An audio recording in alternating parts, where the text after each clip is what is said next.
Okay, so expense manager बनाना है हमको। तो अब एक्सपेंस मैनेजर बनाने के लिए सबसे पहले हम एक काम करेंगे, हम उस फोल्डर में जाएंगे जहाँ पर हमारे बाकी प्रोजेक्ट्स पड़े हैं। तो अब इसके अंदर जाने के बाद यहाँ पर हम अपनी क्लास वाले फोल्डर में गए और यहाँ पर एक एक्सपेंस मैनेजर नाम से एक हम प्रोजेक्ट बनाएंगे। तो पावर शेल विंडो ओपन कर लिया। उसके बाद देखिए पावर शेल विंडो कहाँ है अभी, तो बाहर, मतलब ये कहाँ खुला है, उस फोल्डर में नहीं खुला है जहाँ पर मैंने खोला था, system32 पे खुला है। क्लियर। तो अब वहां पर अपन को क्या करना पड़ेगा, सबसे पहले cd e कौन से मैंने डायरेक्टरी में रख रखा है, तो एक डायरेक्टरी है ई वाले पार्टीशन में रख रखा है। क्लियर, इसमें आ गए। अब ई डिस्क के अंदर आ गए। उसके बाद ई के अंदर कहाँ पर है, देखो कहाँ लिखा हुआ है, ई के अंदर आईडीए और फिर क्लास जिम। क्लियर, तो यहाँ पर cd आईडीए, तो कहीं में आ गया मैं आईडीए वाले फोल्डर में। और इसके बाद है class gym, cd class gym, यहाँ पर किया डबल इन्वर्टेड कॉमा और यहाँ पर लिखा क्लास जिम। ठीक है, अभी डबल इन्वर्टेड कॉमा में क्यों किया मैंने, क्योंकि यहाँ पर बीच में एक स्पेस है, तो इसमें क्या होता है, सिस्टम दो अलग अलग वर्ड्स लेता है, मतलब उसको ये नहीं पता है कि पर्टिकुलर स्ट्रिंग है, तो उसको बताना पड़ेगा कि ये पूरा एक ही वर्ड है। अगर मैंने यहाँ पर अलग अलग लिखा तो बोलेगा कि इस नाम की कोई डायरेक्टरी नहीं है, इसलिए यहाँ पर डबल कोट या सिंगल कोट लगाना पड़ेगा। क्लियर, आप क्लास जिम में आ गए और यहाँ पर उसके बाद यहाँ पर आने के बाद अपन ने क्या किया, अपनी वीट वाली कमांड क्या थी, npm create wheat @latest, enter. अब npm create वीट @latest लिखा, यहाँ पर आ रहा है प्रोजेक्ट नेम। ठीक है, अब प्रोजेक्ट नेम में हमने लिखा एक्सपेंस मैनेजर, एक्सपेंस मैनेजर। अब एक्सपेंस मैनेजर नाम से ऑलरेडी एक मेरे पास फोल्डर बना हुआ है, तो मैं यहाँ पर 1 लिख दूंगा, एक्सपेंस मैनेजर 1। ये एक्सपेंस मैनेजर 1 का भी बनाना है, रिएक्ट पे बनाना है और जावास्क्रिप्ट के थ्रू बनाना है। ठीक है, देखिए आप लोग टाइपस्क्रिप्ट भी पढ़ सकते हैं, टाइपस्क्रिप्ट कोई मुश्किल ज़्यादा कुछ नहीं है, बट थोड़े से एक्स्ट्रा फीचर्स के साथ रिएक्ट, मतलब मान के चलो कि जावास्क्रिप्ट के थोड़े एक्स्ट्रा फीचर मिला लो तो टाइपस्क्रिप्ट बन जाता है। तो टाइपस्क्रिप्ट भी आप लोग पढ़ सकते हैं, ऐसा कोई इशू नहीं है, थोड़ा रिएक्ट के मतलब रिएक्ट से मिलता जुलता ही, ज़्यादा कुछ अलग नहीं है। उसके बाद लाइक ऐसा है, यहाँ पर हमें कमांड लिखना है cd एक्सपेंस मैनेजर 1, तो यहाँ पर से कॉपी कर लेते हैं, control C control V। Okay, sorry 2 बार cd आ गया, वापस करते हैं, ये आ गया। ओके, उसके बाद यहाँ पर npm इंस्टॉल, ये कर लिया मैंने इंस्टॉल। npm इंस्टॉल करने के लिए, मॉड्यूल्स इंस्टॉल करने के लिए, ठीक है, नोड पैकेज मैनेजर। अब ये इंस्टॉल हो जाएगा, उसके बाद हम हमारा VS कोड ओपन करेंगे।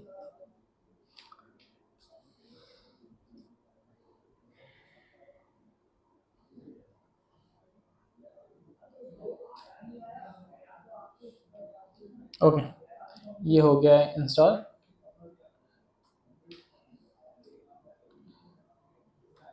ओके, सो अब हमारा पैकेज मैनेजर मतलब npm मॉड्यूल इंस्टॉल हो चुका है। अब इसके बाद की कहानी ये है कि हम ओपन करेंगे हमारा कोड, मतलब VS कोड। ये VS कोड ओपन हुआ।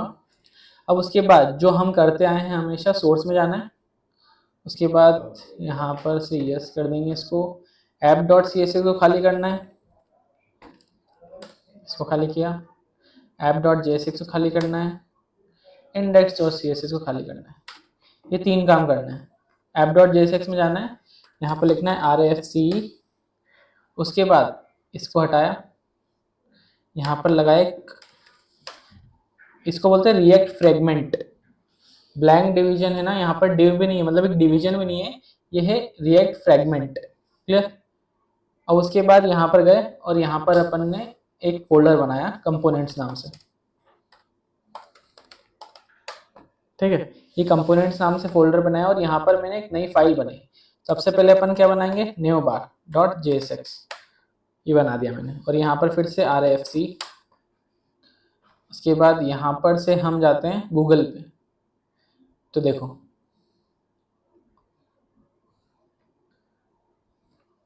ठीक है। तो गूगल पे हमें जाना है बूटस्ट्रैप पे। अब बूटस्ट्रैप एक पूरा फ्रेमवर्क है किसका, HTML CSS का। तो उसमें क्या होता है कि हमें बने बनाए कोड मिल जाते हैं, ठीक है।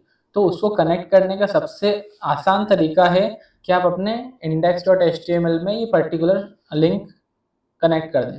दूसरा तरीका हम आगे सीखेंगे कि बूटस्ट्रैप को इंस्टॉल कैसे करते हैं। सबसे पहले कैसे करना है, सबसे पहले हम अभी के लिए हम यही लिंक लगाएंगे।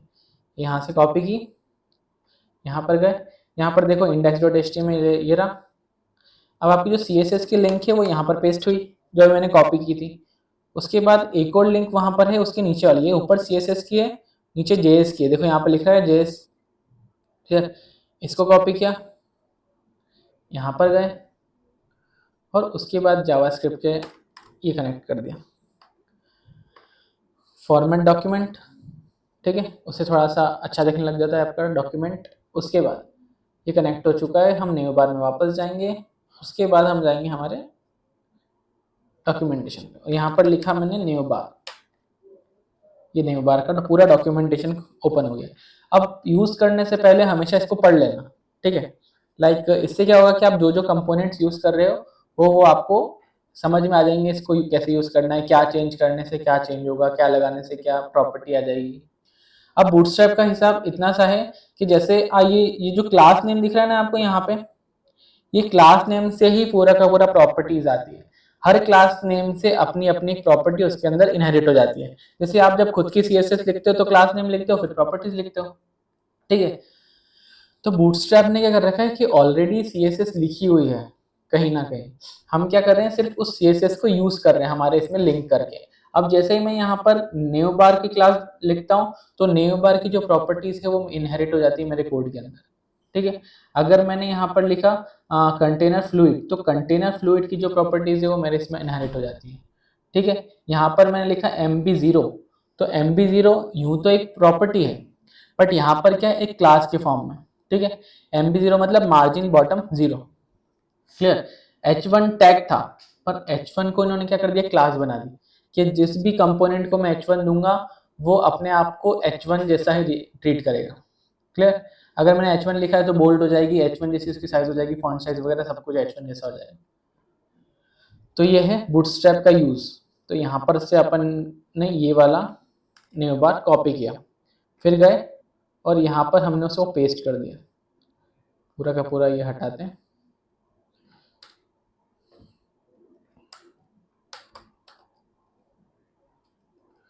और इसके बीच में हम पेस्ट कर देते हैं, ठीक है।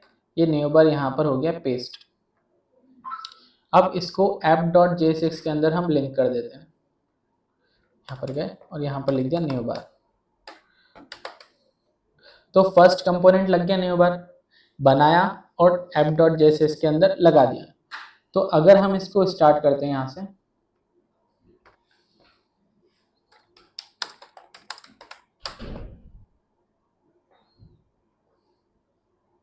ठीक है, ये रन किया अपन ने npm, इसको कॉपी किया और यहाँ पर जाके हमने वो लिंक पेस्ट कर दी। तो देखिए आ गया न्यू बार, ठीक है। अब थोड़ा सा इसके अंदर एडिट करेंगे, कोड वही रखना है, सिर्फ उसके अंदर हमें एडिट करना है। तो देखिए यहाँ पर मैंने न्यू बार की जगह क्या लग दिया, एक्सपेंस मैनेजर, ठीक है, डन। अब नेविगेशन बार का कलर आप जो चाहें रख सकते हैं, मैंने नॉर्मल रख रखा है जो है। उसके बाद हम वापस जाएंगे और वापस जाने से पहले एक और कंपोनेंट बनाएंगे, यहाँ पर बनाएंगे card1,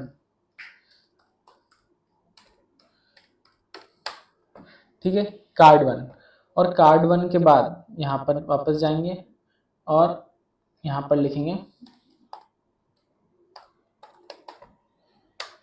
गटर्स, ठीक है। क्या लिखा है, gutters are the gap between column content, gutters are the gap between column content created by horizontal padding, ठीक है। अब यहाँ पर देखिए, यहाँ पर दो कॉलम दिख रहे हैं दूर दूर, तो अगर हम इस कोड का यूज करेंगे, यहाँ से कॉपी करके वहां पेस्ट करेंगे, तो अपने पास भी ऐसे के ऐसे दो कॉलम दूर दूर आएंगे। तो यहाँ पर से इसको कॉपी करेंगे, वहां पर जाएंगे और इसको यहाँ पर पेस्ट कर देंगे। हाँ, card1 के अंदर, ठीक है, ये पेस्ट कर दिया मैंने। अब इसको अगर मैं फॉर्मेट करता हूँ तो प्रॉपर हो जाएगा। अब देखें कि हमारे डिज़ाइन के अंदर क्या फ़र्क पड़ रहा है। तो देखो अभी तक कोई फ़र्क नहीं पड़ा है, क्यों? क्योंकि अभी तक मैंने उसको app.jsx के अंदर लगाया नहीं है। सारा रेंडरिंग कहाँ से होगी? app.jsx के। यहाँ पर जो जो एलिमेंट एक के नीचे एक लगता जाएगा वो वहाँ पर हमें शो होता जाएगा। तो यहाँ पर मैंने कंटेनर, एक क्लास बनी कंटेनर डिवीजन, उसके अंदर मैंने ये वाला लगा दिया card1, ये लग गया। देखो आ गए, ठीक है। अब यहाँ पर अपन वापस से card1 में चलते हैं और यहाँ पर लिखते हैं मार्जिन टॉप 5, हो गए दूर। उसके बाद देखो यहाँ पर क्या क्या लिख रखा है, ये रो है, ये कॉलम है। तो यहाँ पर अगर मैं कुछ और लिखता हूँ इस वाली क्लास में तो वहाँ पर शो होगा, ठीक है। तो इसके अंदर मुझे क्या लिखना है वो डिपेंड करता है। तो सबसे पहले यहाँ पर अपन लिखते हैं h1। अब h1 के अंदर मुझे क्या लिखना है, लाइक मान लो कि मैंने लिखा टोटल अमाउंट। देखो आ गया टोटल अमाउंट h1 के अंदर।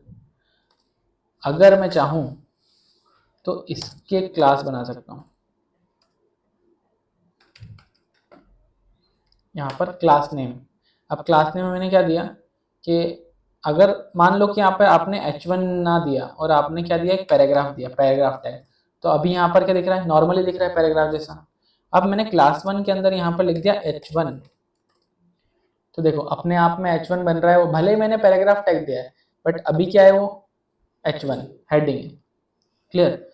अब इसके बाद यहाँ पर इसको h1 नहीं देके अपन h3 दे देते, ठीक है, या फिर h2 दे देते। Quite nice.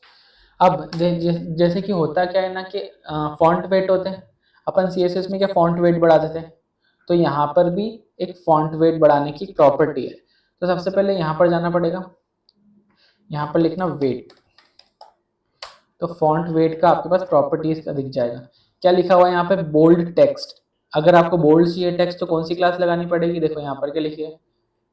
तो क्या किया हमने, कॉपी किया और वहां पर जाके पेस्ट कर दी।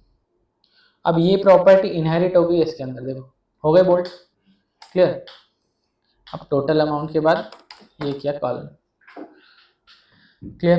अब टोटल अमाउंट में मैं क्या चाह रहा हूँ कि टोटल अमाउंट में कुछ लिख दूँ। क्या लिखें, let's see. Upon total amount के नीचे एक और पैराग्राफ देते हैं, ठीक है। और यहाँ पर इस बार क्लास नेम देते हैं, क्लास नेम मैंने दे दिया h5 और यहाँ पर मैंने लिखा रुपीस। अब यहाँ पर देखो, यहाँ पर एक पर्टिकुलर अमाउंट लिखा हुआ आ गया। अब ये कौन से टाइप का था, यहाँ पर इसको क्लास क्या दी थी, h5 दी थी, ठीक है। अपन चाहें तो h3 दें, ठीक है, थोड़ा सा बड़ा हो गया, h3 लग रहा है। अब यहाँ पर अपन चाहते हैं कि यार ये कलर नहीं जम रहा है, तो कलर दे दें सेकेंडरी, कलर चेंज हो गया, टेक्स्ट सेकेंडरी, ओके। अब उसके बाद ये इतना काम हुआ। अब देखो ये पर्टिकुलरली अच्छा नहीं लग रहा है ऐसे, नॉर्मली अपन देखें तो यहाँ पर जाएंगे बूटस्ट्रैप में और यहाँ पर लिखेंगे कार्ड्स। देखो तो यहाँ पर बहुत सारे कार्ड्स दिख जाएंगे हमें। तो यहाँ पर ये वाला कार्ड मैंने, नॉर्मल वाला कार्ड यहाँ से कॉपी कर लिया, फिर वहाँ पर गए, इसको यहाँ से Ctrl+X, यहाँ पर कार्ड पेस्ट कर दिया, सॉरी, ओके। इसको यहाँ से हटाया, वहाँ पर गए, कॉपी किया, पेस्ट किया, ये आ गया, ठीक है, कार्ड आ गया। अब यहाँ पर जाने के बाद देखो डिफरेंस क्या आया, इस बार यहाँ पर एक कार्ड है, क्लियर। तो तभी बाउंड्री दिख रही है, मतलब कार्ड लग गया है। अब ये वाला जो कार्ड यहाँ पर लगाया है सेम टू सेम हम यहाँ पर भी लगा देंगे,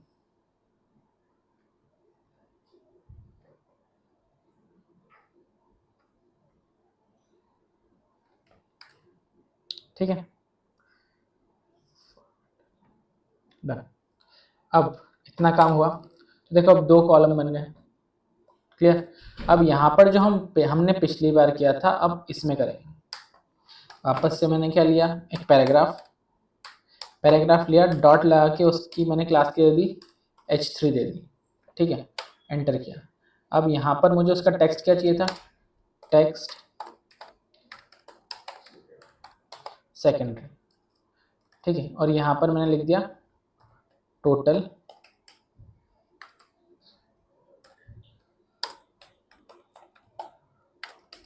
अमाउंट, क्लियर। अब यहाँ पर क्या था, बोल्ड करने के लिए भी प्रॉपर्टी थी, वापस देखते हैं।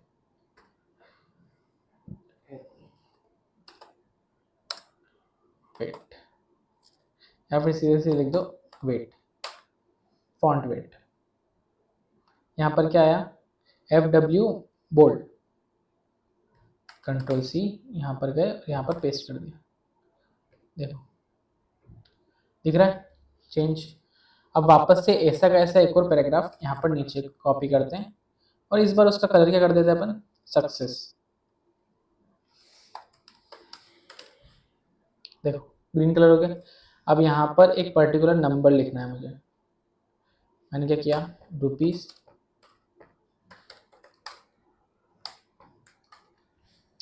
ठीक है, डन, इतना काम हुआ।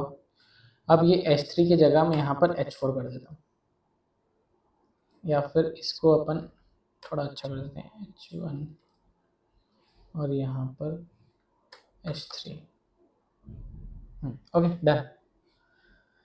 अब उसके बाद ये इस वाले कॉलम पे यहाँ पर टोटल अमाउंट आ रहा है, तो यहाँ पर एक फॉर्म बना देते हैं सेकंड वाले में। तो यहाँ पर एक फॉर्म बनाने के लिए क्या करना पड़ेगा, अब यहाँ पर गए, यहाँ पर ये हटाया, और यहाँ पर अपन ने बनाया input tag, input dot class, input की क्या थी, फॉर्म कंट्रोल, और जिसका टाइप हम फॉर्म कंट्रोल, एंटर, ये आ गया फॉर्म कंट्रोल इनपुट का। अब देखो ये आ गया इसके अंदर। अब यहाँ पर हमने क्या किया, जो टाइप है वो अभी टेक्स्ट है, तो अभी अपन को फर्स्ट वाले में टेक्स्ट ही रखना है। उसके बाद यहाँ पर इसको क्या बना देंगे हम, रिक्वायर्ड, ये फील्ड कौन सी हो जाएगी, रिक्वायर्ड, और उसके बाद प्लेस होल्डर, तो प्लेस होल्डर हम क्या लगा देंगे, एंटर नरेशन, ठीक है, दिख गया। उसके बाद ये इतना काम हुआ। अब इसी को रेप्लिकेट नीचे कर देते हैं, और यहाँ पर लिख देते हैं एंटर अमाउंट, ठीक है। अब यहाँ पर मार्जिन टॉप दे देते हैं, इसमें जाके मार्जिन टॉप 3, क्लियर। अब इसके नीचे हमें क्या चाहिए, एक बटन चाहिए, तो बटन लिखा .btn success .btn, sorry width 100 कर देते हैं, विड्थ 100, और यहाँ पर लिख दिया add item, okay, success X कम है, ओके डन। यहाँ पर ये मार्जिन टॉप दे दें, ठीक है। तो ये क्लासेस क्या है, प्री डिफाइंड क्लासेस है जो मैंने यूज़ की बूटस्ट्रैप की, क्लियर। अब ये हुआ कार्ड 1। अब ऐसे ही एक और कार्ड बना सकते हैं हम, यहाँ पर हमने न्यू फाइल बोला, और यहाँ पर लिख दिया हमने कार्ड 2.jsx, ठीक है। अब यहाँ पर से RFC एंटर, कार्ड 1 पे गए, और यहाँ पर से मैंने कॉपी कर लिया पूरा का पूरा कार्ड, इस डिवीजन से लेकर के यहाँ तक, कंट्रोल C, कार्ड 2 पे गए, और यहाँ पर हमने पेस्ट कर दिया। अब दिख नहीं रहा है, क्यों, क्योंकि हमने app.jsx में नहीं लगाया, तो अब लगा लेते हैं, कार्ड 2, ठीक है डन। अब दूसरी बात, अब यहाँ पर टोटल अमाउंट तो आ गया, अब टोटल एक्सपेंसेस लगा देते हैं। यहाँ पर गए हम कार्ड 2 के अंदर, और यहाँ पर हमने क्या लिख दिया ऊपर, टोटल एक्सपेंसेस,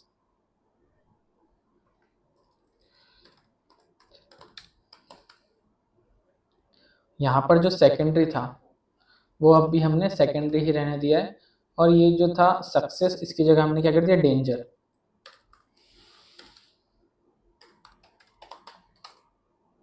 ठीक है डन। इसका अमाउंट हमने क्या कर दिया, थोड़ा कम कर दिया, 7000 रहने दिया। ओके, अब ये जो फॉर्म है इसको भी हटा देते हैं, फॉर्म का हमें काम नहीं है। अब यहाँ पर हम क्या लिखेंगे, टोटल बैलेंस। तो यहाँ पर से कॉपी करते हैं,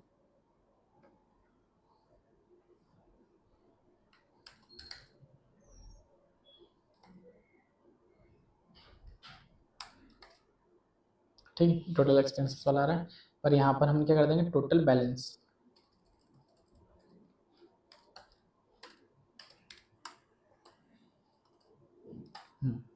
यहाँ पर इस बार डेंजर की जगह हम करेंगे वार्निंग।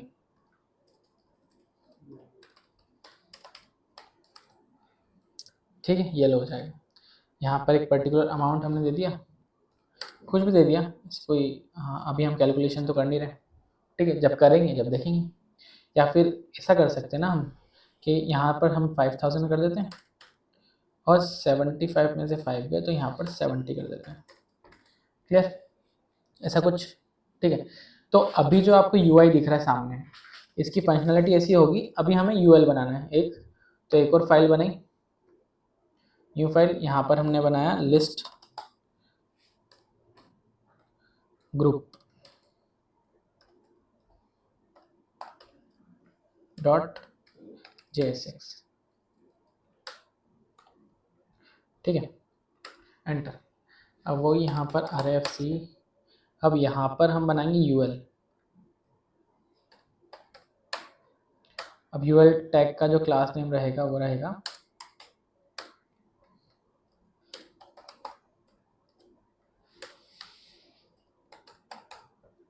List group. उसके अंदर हम एक और कंपोनेंट बनाएंगे, यहाँ पर बनाएंगे हम लिस्ट आइटम।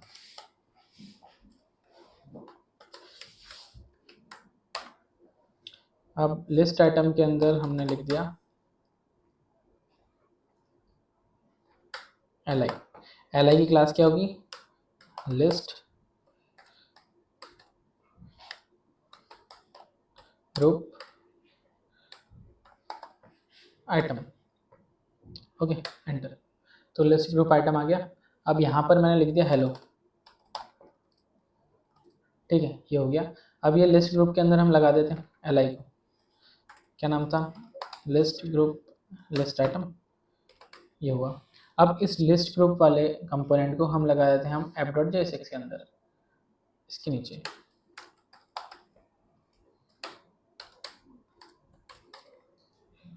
ठीक है, आ गया, नीचे हेलो लिखा हुआ, क्लियर। अब उसके बाद अब हमें दो चीज़ें चाहिए इसके साथ, क्या चाहिए, सबसे पहले तो हेडिंग चाहिए, ठीक है, कि क्या नरेशन आएगा, और उसके बाद हमें क्या चाहिए, नीचे अमाउंट चाहिए कि कितना हमें ऐड किया है हमने उसके अंदर। तो यहाँ पर जाएंगे, तो इस बार लिस्ट आइटम के अंदर लिखते हैं हम, सबसे पहले स्पेन ले लेते हैं, ठीक है, एक स्पेन लिया, उसके अंदर मैंने क्या किया, H1 लिया या फिर पैराग्राफ लिया, और उसके अंदर मैंने क्लास नेम ले ली H3, ठीक है, H3 ले लिया। अब इस H3 के अंदर मैंने लिख दिया नरेशन, ठीक है, देखो ये नरेशन है। अब इसका भी हम ग्रे कलर कर देते हैं, तो टेक्स्ट सेकेंडरी बताते हैं, इसके बाद पता चलेगा। अब देखो, ठीक है, इतना काम हुआ नरेशन, और उसके बाद हमें या फिर एक काम करना है, नरेशन की जगह अमाउंट लिख देते हैं, नरेशन है, ठीक है, नरेशन आ जाएगा, ठीक है, नरेशन, और उसके बाद पर्टिकुलर हो जाएगा। ओके, अब इसके बाद मैंने एक और पैराग्राफ लिया, जिसके अंदर मैं क्या करूँगा, इस बार क्लास नेम यहाँ पर कर दिया मैंने H4, टेक्स्ट सक्सेस, और यहाँ पर मैंने लिख दिया ₹5000, ठीक है। एक काम करते हैं, इसको डेंजर में लिखते हैं, क्योंकि एक्सपेंसेस तो डेंजर में शो करना है हमें।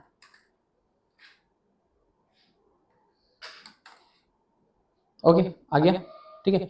तो ये दो चीज़ें तो हमने लगा दी, अब उसके बाद वापस से एक स्पेन लिया, ठीक है। स्पेन के लेने के बाद यहाँ पर हमें दो बटन बनाने हैं, एक एडिट का और एक डिलीट का। सबसे पहले क्या बनाया, button .btn danger .btn sm .float end, ठीक है। तो ये बन गया और यहाँ पर मैंने क्या लिख दिया, डिलीट। देखो आ गया डिलीट बटन, नीचे आ गया, ठीक है। अब उसके बाद मैंने यहाँ पर एक और बटन बनाया ऐसा कैसा, और उसका नाम क्या लिख दिया, यहाँ पर सबसे पहले डेंजर की जगह वार्निंग कर देते। जैसा का जैसा हमने उसमें किया था ना, सिर्फ वैसा का वैसा ही करना है, पर यहाँ पर वार्निंग कर दिया और यहाँ पर W स्मॉल आ गया एक्चुअली। डिलीट की जगह यहाँ पर कर देंगे एडिट, ठीक है। डिलीट और एडिट दो बटन हो गए। अब अगर मैं इन दोनों को मैंने स्पेन में ले रखा है, यहाँ पर जाके मैं कर दूं डीफ्लेक्स, देखो आ गया। और यहाँ पर लिख दिया मैंने जस्टिफाई कंटेंट बिटवीन, देखो ठीक है। ये प्रॉपर्टीज है जो display flex, justify content between सब लगाते हैं, ठीक है। देखो यहाँ पर क्या किया मैंने, डिस्प्ले फ्लेक्स लगाया पेरेंट में, जो कि हमेशा पेरेंट में लगता है। उसके बाद जस्टिफाई कंटेंट बिटवीन लगाया, वो भी क्या में लगाया, पेरेंट के अंदर। तो क्या हुआ, सारे बटन इधर हो गए, बाकी काम इधर हो गए, ठीक है। अब देखो अगर मैं कुछ ऐड कर रहा हूँ, इसका वर्क क्या रहेगा कि अगर मैं कुछ ऐड कर रहा हूँ, मान लो अभी मेरे पास सैलरी है ये 75,000, तो यहाँ पर शो होनी चाहिए वो 75,000 टोटल अमाउंट है आपके पास, ठीक है। उसके बाद मैंने क्या किया कि मैंने बोला कि यार मेरे 5,000 रुपये खर्च हो गए कहीं, तो यहाँ पर मैं लिखूँ, इस नरेशन में आ जाएगा कि कहाँ खर्च किए हैं और कितने खर्च किए हैं, तो यहाँ आ जाएगा। अगर वो मेरे अकाउंट से जा रहे हैं तो रेड में आएगा, अगर वो मेरे अकाउंट में आ रहे हैं तो ग्रीन में आएगा, ठीक है। दो चीज़ें ये आ गई। तो ये क्या हो जाए, कंडीशनल स्टाइलिंग देनी पड़ेगी यहाँ पर अपन, ठीक है। उसके बाद जो जो मैं यहाँ पर ऐड कर रहा हूँ वो यहाँ पर एज एल आई आता रहे, क्लियर। उसके बाद यहाँ पर से, अब उसके बाद देखो इतना काम हुआ, ऐड किया, लिस्ट के नीचे क्या हुआ, कोई ऐड किया है या फिर कुछ क्रेडिट होगा या डेबिट होगा, इस पर फर्क पड़ता है कि कलर कौन सा आएगा, क्लियर। अगर मैं एडिट कर रहा हूँ तो वापस से ऊपर आ जाए, एडिट हो जाए और वापस से उसी आईडी के साथ वो यहाँ पर लग जाए। उसके बाद अगर डिलीट कर रहा हूँ तो ये पूरा यहाँ से हट जाए। बैलेंस में क्या होगा कि टोटल बैलेंस जो मेरे पास बच रहा है वो यहाँ शो हो, टोटल एक्सपेंसेस जो लगे हैं वो यहाँ शो होगा, ठीक है। तो जावास्क्रिप्ट के अंदर जो कुछ भी पढ़ा था एक बार और वापस रिवाइज करके आना, तो यहाँ पर अपन करेंगे। रिड्यूस पढ़ा होगा जावास्क्रिप्ट के अंदर, तो पढ़ के आना, क्लियर।